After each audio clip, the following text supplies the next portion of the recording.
my goodness, I am so excited to be here tonight. Welcome, welcome, welcome. If you are watching it live, please say hello in the comments. I love to be able to watch them. And if you are watching this as a replay, also welcome. We love that you are here. And be sure to make sure you comment too, because I go back through and I read all the comments. So for those of you who don't know me, my name is Miki Speer. I am a musician, author, and talk show host of tonight's show, The Healing Half. And I promise I am not like so vain that I need to have sunglasses on or anything like that. I've actually got a little bit of a story for you. So my sunglasses are on tonight because my wonderful little dog accidentally scratched my eye. So this weekend, I had the absolute pleasure of celebrating 5 years of marriage with my amazing husband. I put on my wedding dress, which was such a blast, and thank God there was a corset, right? So it kind of allowed for a little bit of wiggle room there. And later the next day, so after just the high of a great weekend celebrating with family, I somehow found myself laying on the ground relaxing for 2 seconds while Sean, my husband, and my dog played off to the side. And without even knowing it, my dog accidentally ran over my face and scratched my eye. So light is very sensitive right now, but this is showbiz, people, and the show must go on.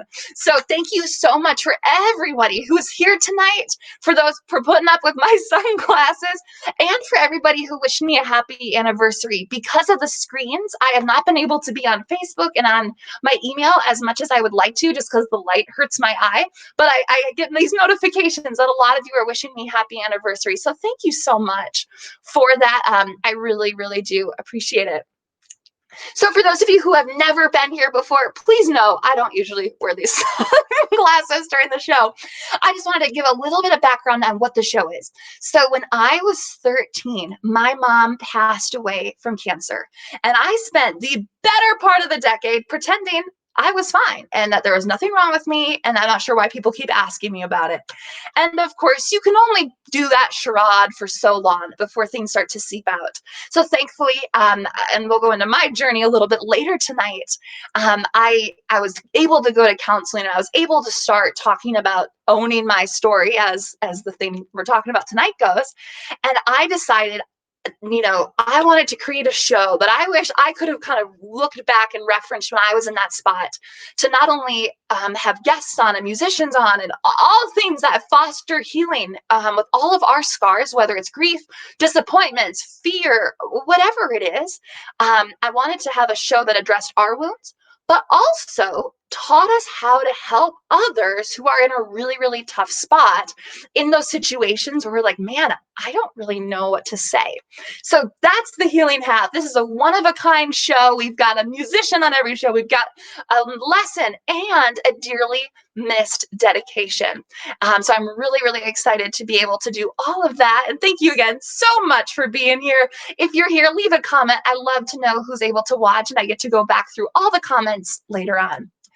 So tonight's show, we are talking about how do we own and share our stories.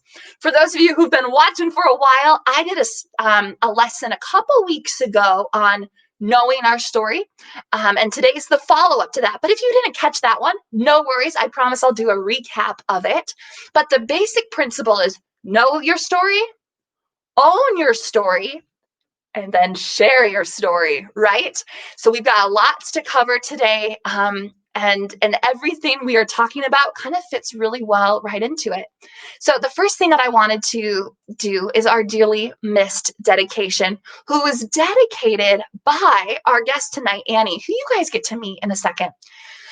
But Annie's high school musical teacher, musical theater and drama director, Roger Cerruti, and I apologize if I mispronounced that, but he went by Mr. C, was an amazing teacher of hers who recently passed away. And he taught her and so many others the importance of believing in yourself and the power of mentorship. He touched so many lives through his career as a teacher. And I know Annie is one of them who was devastated at his loss. So I want to say thank you, Mr. C, for all that you did for all of us theater, drama, choir kids who just loved having teachers who poured into us in high school. And a special thank you to all the teachers, especially art teachers, teachers who encourage kids to lean into their creative side.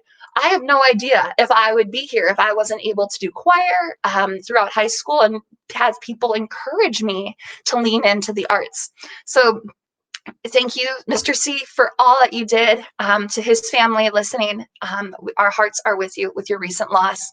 And for anyone else listening, if you would like to dedicate an episode, we do this every single show because I believe it's so important to pause and remember the fact that a lot of people got us here today, and some of them aren't here anymore. And I love to pause and honor that. So if you have a loved one, or know of someone who is grieving and would like to dedicate it in kind of their honor, please just reach out to me after the show. I would love to be able to do that. Don't forget to head to MikiSpeer.com, join my email list, sign up for my reminders if you are interested in catching the show live every week. I do that before every show. I just get to blast all my awesome fans individually. It's not a program. I do it literally one by one. So I'd love to be able to do that to you too. And speaking of music, I've got an amazing guest with me here tonight. Her name is Annie. Hi, Annie. You are live. Hi. You are rocking. Annie and I met at NSAI, which is a songwriter group here, and she was my first friend in the group. And I'm not sure exactly when it was, but I knew it was like as soon as I saw her, I didn't know anybody walking in. I was like, okay, she seems really nice. So we are so honored and blessed to have Annie on our show tonight. I'll let her introduce herself, but just know in the comments section, I'm going to post both her website and the lyrics to her song. So Annie, take it away. Thank you so much for the welcome, Miki, and for having me here tonight. I'm so excited to be here and about the topic tonight. Thank you also for doing the dedication to Mr. C. I really appreciate it. He meant a lot. So like she said, my name's Annie Lynn, and I've been rediscovering myself through songwriting after becoming a mom. And I'm so excited for you to hear my new song, Through It All. My cup was half full, but I was running on empty. I couldn't see how I'd ever have plenty enough, but no matter my worries, big or small, I looked for a way to climb over the walls. I just keep going. If I stumble and fall, just keep going. Like there's nothing to lose at all. I try to make it better and always stand tall. If I keep going, I can get through it all. You came along, everything changed. My world opened up, completely rearranged. I have a reason, a stronger why, to go for these dreams of mine before this ship passes by. But you gotta keep going. If you stumble and fall, just keep going. Like there's nothing to lose at all. You make it better. Always stand tall. If you keep going, you can get through it, through it. When we look back and see how far we've come, better not stop there. Better run, run, run. We need to just keep going. If we stumble and fall, just keep going so we don't lose it all.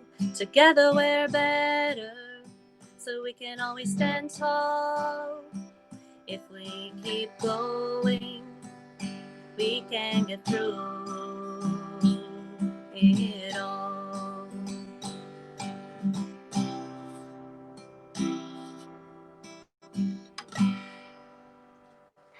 Oh my gosh, Annie, you did it! Great job! Holy cow! Thank you. Wow! And I love that song. It's gonna be stuck in my head. I know it's on Spotify. For those of you who are savvy and on Spotify, make sure you go find Annie and follow her. And also in the comment section, I put her website, so please click on that too. Yeah, you can go to annielynclub.com. You can find my music anywhere you can stream music. On my website's all my social links, and you can subscribe to my music updates if you like, and I'll send you a free song and some other fun stuff. Oh, you're an angel. Thank you so much for sharing your gift with us tonight. We can't wait to have you back on.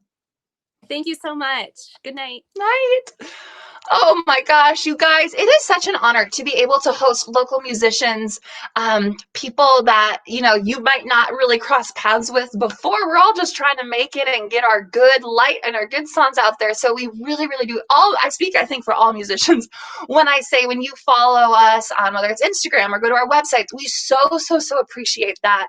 So if you haven't yet, make sure you put a little mental note to go to Annie's website, download her free song, and just be able to stay in touch with her. She's doing awesome, great things. So Annie, thank you again. And just a little shout out. If you know a musician who you think, oh, they write stuff that kind of would fit this show, connect them with me. I'd love to give them a platform. And we are booking out for the fall, which means we have lots and lots of openings up coming in like that October range. So they have plenty of time to book out. So just keep us posted. But I love music. I'm going to be releasing music soon that I get to share with you directly. So thank you guys so much for loving music with me. I really do appreciate that. And for those of you who are just joining, one more time with the sunglasses, I have a scratched eye. So this is not normally how I look, but I want to just do it. Okay, so now I get to talk to you about Know It, Own It, Share It. This is a little formula I kind of thought of when we think about our stories. Now, we did a couple weeks ago where we talked about Know It. And even though that like seems so obvious, like, well, of course I know my own story. Do you? Do we really know our past? Have we really sat down and kind of mapped it out? We talked about the importance of creating a timeline where we talk about good chapters, bad chapters, friends that came, friends that went, new things that happened, and people who passed, right? It's really important for us to have a timeline. And sometimes just doing a timeline can be really therapeutic within itself. And you can be almost affirming, be like, wow, I have been through a lot, because each and every one of you have. And that's the biggest takeaway I hope you know tonight, is that your story matters. It is a lie from the devil that we believe sometimes when we see people on talk shows or whatever else as guests on show, and we say, oh, well, their story matters, of course, because they're on a talk show, but mine, no. And that's a lie. Every single one of you has an important story to tell, and we're going to talk about how to do that here in a second. So last week, recap, just come up with the timeline so that way you can get it all on paper and be like, okay, look at it from a bird's eye view and really soak in. But the next step, before we can share it, or at least share it well, is owning it. And this is so important, because we are so quick to share parts of our story, right? I mean, thinking back to my own story, I, for 10 years, would rather have pretended I was normal. And I don't, again, why are you asking me if I'm fine? When, of course, anybody who with a brain could tell, like, your mom died. That's going to affect you. But I was so not embracing that part of my story. So just know, even though I'm talking about this now, there's still things I struggle with. And this didn't happen overnight. This was a decade plus long thing.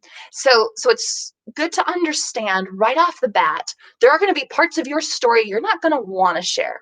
And I think those are the parts that usually we have to share the most.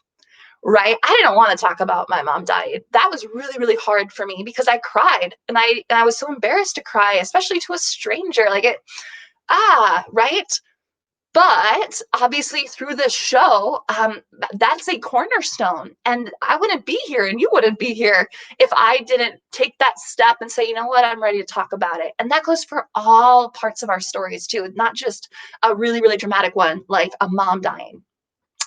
So just know the first step in, with owning it is recognizing that some are going to be really easy for you to share. You're like, I know this part. I struggled with this, this, and this. I've got that. Others are going to be harder. And so the ones that are hard for you to share, I want you to lean into that. I want you to think, okay, of the parts of my story that I'm really comfortable sharing, why? And then there's some stuff that you might not be as comfortable. And if you remember back to our episode, I think it was episode two, we had someone named Lisa come on, and she was amazing, unbelievable. I can't wait to have her on again. And she talked about triggers and how if something's making us upset, it's usually because there's something inside of us that needs to get worked out. I'll let you rewatch that episode if you want to lean more into that because that's so amazing. But as you'll see with a lot of these shows, the topics, they kind of overlap and they're really interconnected.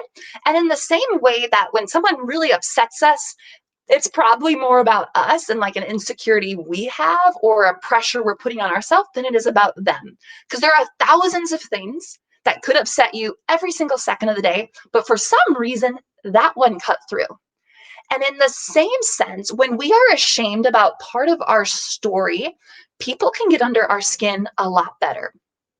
There's kind of countless examples, but I'll just kind of share some of mine. Like for example, believe it or not, I can lose my temper really fast. I can go from 0 to 60 in a snap, and I'm not proud of that. I think back on moments where I've lost my temper, and I get really really embarrassed, and I go, oh my gosh, I hope they don't think I'm like that all the time, and then I just kind of start to clam up, and that means if somebody comments about me or whatever it is, um, if I'm not secure in the fact that I wouldn't even say I have anger issues. That's not necessarily the case, but rather I'm not patient is maybe the one that I'm more insecure about. If somebody says something that might touch on that insecurity, that hurts really, really bad. And so it's important for me to know that, okay, I'm sensitive about the fact that I can lose my temper sometimes. I'm probably not really willing to share that because I'm trying to put on this mask. Coincidentally, I've got sunglasses on right now. I'm trying to put on this mask that to tells the world, no, I don't have a temper issue. I'm cool cucumber. I'm cool Vicky, right? And that way, when somebody kind of pokes at it, it's almost like my walls are starting to shake, and then I get really nervous, and then I either double down and push back even further. It's like, you don't know what you're talking about, losing my temper, or I collapse, right? And so when there are parts of our story that we are not confident in, we give others, we give Satan, we give whatever you want to call it, a lot of footholds. That could be your temper. It could be a divorce. It could be embarrassing photos. It could be a season of your life where you didn't like. I don't know. There's like 1,000 examples. I know that I've got a bunch. I'm working through them too. But when you own that, you get to take on this really great attitude where you get to say, you know what? I don't have to be perfect. I can't change the past. If that is their one experience that they got to see of me, or that one chapter that they knew me in, and they have this opinion of me that's no longer what I would say accurate, that's okay. It's okay if somebody out there doesn't think I'm perfect. It's okay if they think, oh, Miki Speer, yeah, the one who lost her cool because in the traffic the other day, that Miki Speer.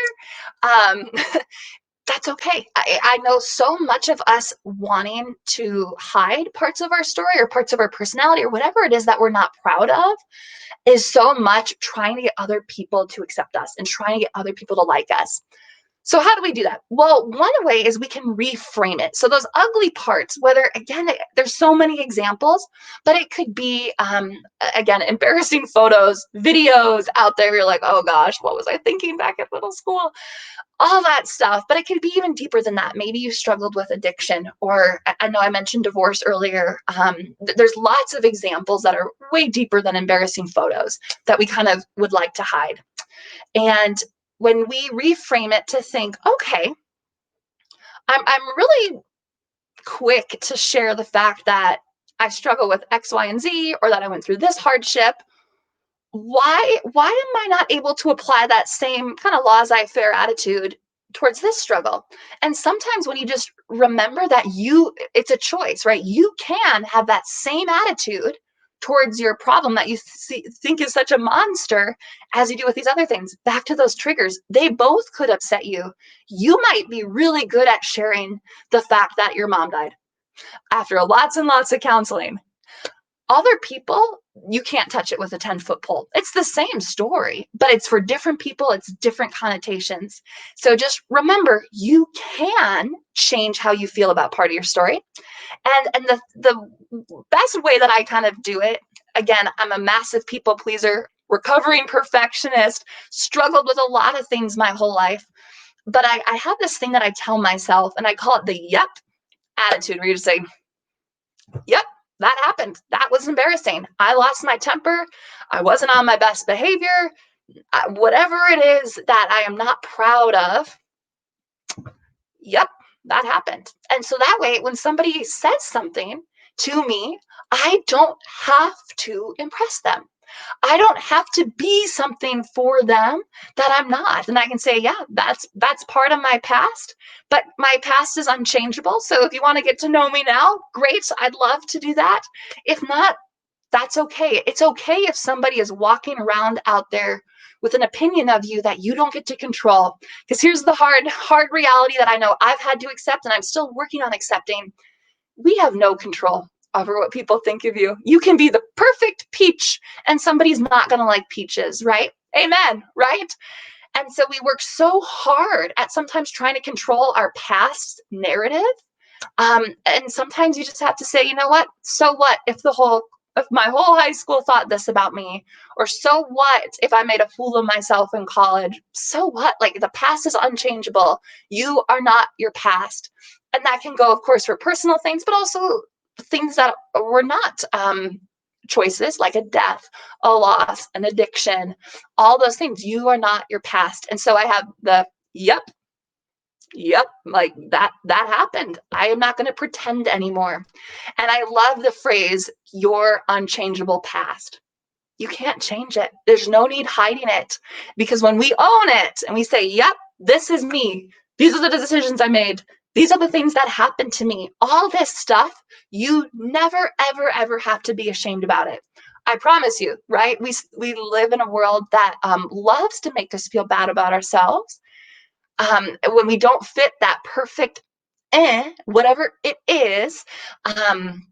We feel bad. We feel, oh, well, that person's not divorced. I feel all of a sudden insignificant if I talked about that. Or that person's never struggled with hating her body. I feel kind of weird if I have. And that's why it's so important that we own our story, so that way people can't throw anything at us that was going to rock our boat, right? It's so important for us to own it. Say, yep, that happened. Yep, I'm in that. Yep, whatever it is.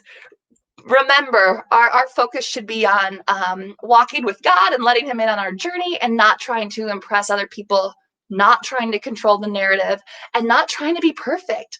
Because, and this is where this all loops together, when we know our story, we can start to look at it more objectively. We can find spots in it that we have to really work through, and we have to own it. I know, my gosh, I pour my heart out on the show, but there are still things that I struggle with, that you probably will never hear about, because I'm still working through some of these. But some of the things that I've come a long way with has been, I'm able to talk about loss now, which forever it was really hard for me to say, you know what, I'm not fine. And it's been a hard Christmas. And this, whatever really reminds me of my mom, that took like I said, a decade to get to that point. Body image issues, anger, all this stuff I'm not really proud of per se. But because I get to talk with you and I've owned it, nothing you can really say is going to rock me, because it's like, yep, that's who I am. Take it or leave it. No one's forcing you to watch the show, right? So once we own our past, then we get to share it. And if you share things that you're not necessarily comfortable and you haven't really owned yet, you're kind of going off of a weak trampoline. But when you own your story and then you share it, your foundation is the perfect launching ground, because you get to unapologetically share your story and you don't care what other people interpret it as. Take it or leave it, right? Like, this is what it is.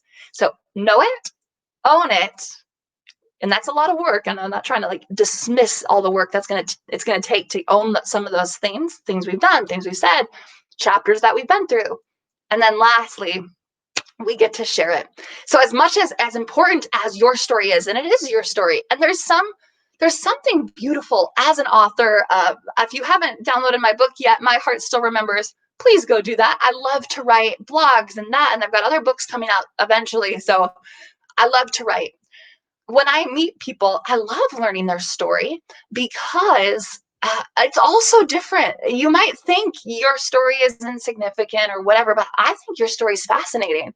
The fact that you grew up in the house that you did, on the street that you did, with the parents that you did, and the neighbors that you did, and the school that you did, and the sports that you like, that is a million and bajillion, and I'm not good at math, but a very, very, very small chance that that exact story is someone else's. And a little cut to the chase, it's not. You are the only you that will ever walk this earth, and that matters. So as much as your story is your own, it's God's story. And I think that's an important distinction. Is, yes, it's my story, but taking a step back, this is God's story. And ultimately, there is not a single thing that has ever happened or that we've ever done that can separate us from the fact that this is God's story, and not a single part of it that can't be redeemed for the good. And that's where sharing it comes in. You might be like, you know what? I made a lot of mistakes, or I've been through a lot of crap. And what's the good in that? What is good about my mom dying? Or what is good about having anger issues? I don't have all the answers. And I for sure can't say, like, that's great, I'm happy. But the silver lining is I get to share with others, and you get to share with others. So even if there's nothing else that comes from the awful things that you have been through, the one thing, that little flower that grows out of the forest fire, is that you can now relate to somebody else in a way that you couldn't before. And God is going to use that.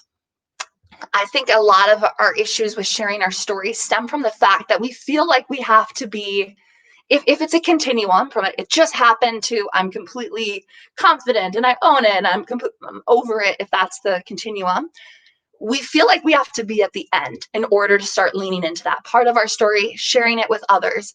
But on the contrary, that's actually, I mean, that's great. I would argue sometimes some things like grief or body image, you're never really over it. It's a constant battle. So if you're waiting for that day where you're like, I love my body in a swimsuit and my wrinkles and everything, you're probably never going to be 100% there, and therefore you'll never be able to share your story. So you don't have to be done in order to help others and in order to be in community with others, because it's a two-way street, which is so cool. I get to share my grief with you. Hopefully that helps somebody out there. And then you get to fill me back up by sharing your stories. It's this beautiful symbiotic relationship. So don't think you have to be done in order to start leaning into parts of your story, chapters, behaviors, addictions, whatever it is, in order to start talking about it. And in fact, if you are at the very, very beginning of your story, I think it was whatever hand I used to talk about the beginning of the story. If you're at the very beginning of the story, you can talk to somebody who might be further along in that journey, and they might have never had the opportunity to talk about what they need to talk about, and be able to pour into you. That is a gift, to be able to take somebody who's a couple steps behind you and help them, right? We talked about Mr. C, and how he believed in the power of mentorship.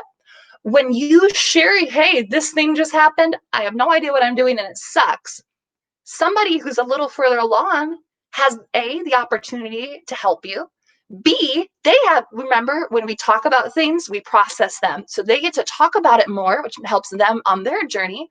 And you guys get to form a friendship in a community that you probably would never have known was there had you not said anything. Because that's the temptation, right?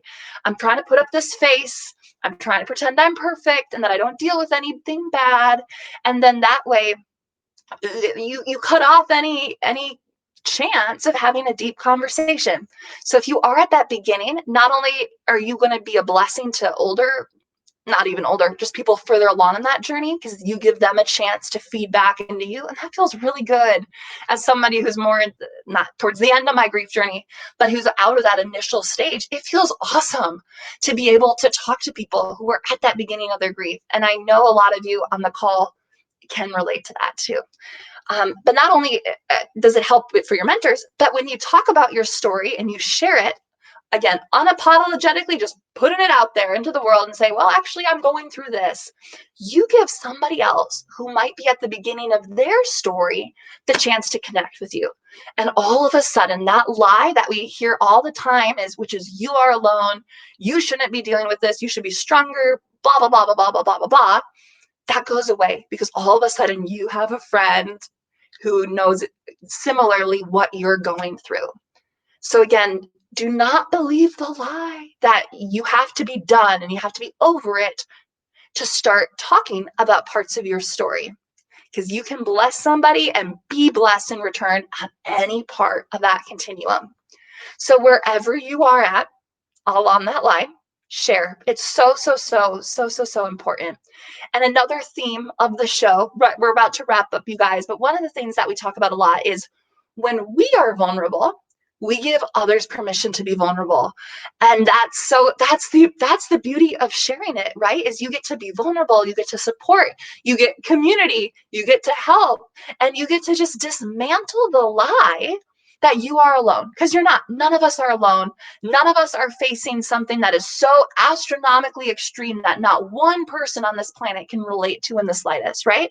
There is somebody out there who can relate. And that's where grief groups come in. That's where support groups come in. If you can't find somebody, they're out there. You just got to kind of dig a little bit. And when we do that, that's where community happens. And that's really, I mean, I know I said earlier, your story is God's story. And that's where God gets to work. Because when you're putting out light into the world, you're putting out joy and peace and love and support and community. And hey, I get that. And I've been there, and you're not alone. Oh my gosh, I'm like crying. You can't see because of my scratched eye, but I'm like crying just thinking of the power that is and how opposite that is from the lie that Satan tells us that we're bad, we're alone, and that nobody could possibly understand what we're going through. So your story is so important. It is so important. It is so beautiful. Every single thing you have been through, I can't say, oh yeah, it was good. And then I don't know. I don't know why things happen, and I don't think I ever will. But the silver lining through it all is you are now that much more empathetic in a direction that you weren't before. And you can use that to spread God's love to other people who desperately need it and open yourself up to be able to receive from other people too. I know there's nothing harder than walking into a room of people you don't know where you're like, oh my gosh, we're all here because our moms died, but I don't know anybody. This is super awkward. Am I going to cry in front of all these strangers? But at the end of my motherless daughters grief group, we were all just so close and we all related to each other. And that never would have happened if we all pretended we were fine and pretended that our loss was, who cares? Moms die, right? Sorry. I hope no one just popped in and just heard that. Whoa, not my attitude at all. So please continue to share. And if you want to share your story with me or with our show, please know we are looking for guest speakers, kind of booking out for September, October, November. And if you were wondering, so does that mean the show is going to continue? Yes, the show is anywhere I have access to the internet. I want the show to keep going. So it's not just a summer thing. It is absolutely going to keep going through the fall and the winter and next spring. I have big dreams and big goals for the show. And I want to hear from you how I can continue to make it better and invite people that you want to hear on the show onto the show, because every time I have a guest on, I am so blessed by them. And I know a lot of the feedback I've gotten from you guys is that you are blessed by them too. So if you haven't yet, please head to mikispeer.com, jump on my email list, and then at that point, you're able to have my email so that you can just respond to the show summary email, share your story, say, hey, I saw the speaker way back when. I think you two should connect. I would love that. So I so appreciate each and every one of you. Again, just because I'm on the show doesn't mean I have all the answers or that my story is airtight. I am right in the trenches with you guys, but thank you for listening to my story and allowing me to share. That is so therapeutic, and I can't wait just to continue to do that. Know it, own it, share it, and I will see you guys next week. Thank you all so much for being here. Bye, guys.